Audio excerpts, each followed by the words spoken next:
Welcome to Kitchen Adventures. Today we are gonna make Nargisi Kofta. This aesthetically pleasing dish traces its name to the narcissus flower. To prepare the koftas, we need 3 large onions, 3 cloves, 3 cardamoms, 2 sticks of cinnamon, half teaspoon of peppercorns, a bay leaf, a stem of ginger, a handful of garlic and green chilies. Then half a cup of bengal garam or chanar dal, half kg of mutton or beef, a tablespoon of salt and a tablespoon of coriander seeds and cumin seeds. Put all the ingredients in a pressure cooker. No water is required here.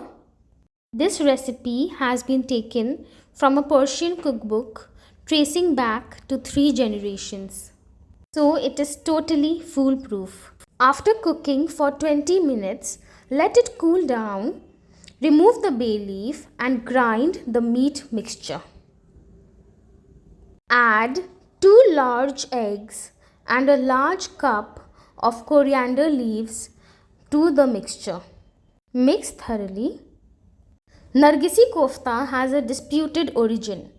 While some say that the koftas originated in the Mughal kitchen, others opine that it was brought to India by the British. Divide the minced meat into equal portions. We have made 5 balls out of 500 grams of meat. Supporters of the British origin believe that these koftas are essentially Scotch eggs served in Indian curry. Today in India, these koftas are considered an essential part of Mughlai cuisine. Flatten each ball of minced meat and put a boiled egg in the middle. Bring the edges together to prepare a fine ball. All the 5 Nargisi koftas are ready. Now we move to the gravy. We are going to fry 2 large sliced onions. Continue stirring and remove when just golden in color to avoid any burning.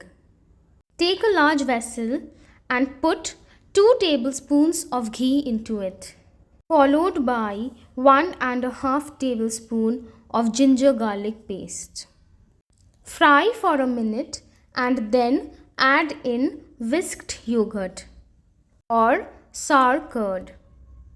For the masalas, add 1½ tablespoon of coriander powder, red chili powder and half teaspoon of garam masala powder. Stir thoroughly. The well beaten curd along with continuous stirring ensures that there is no lumping or burning.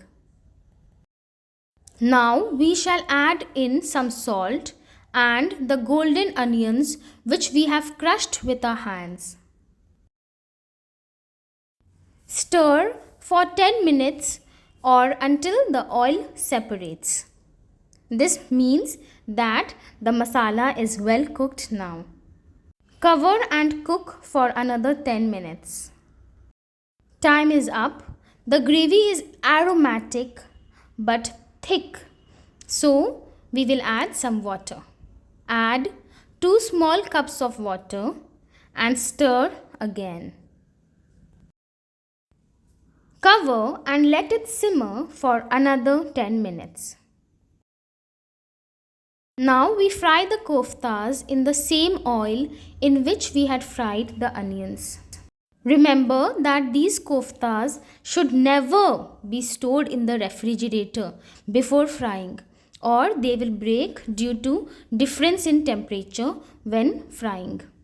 Very carefully turn the koftas and let them turn golden brown.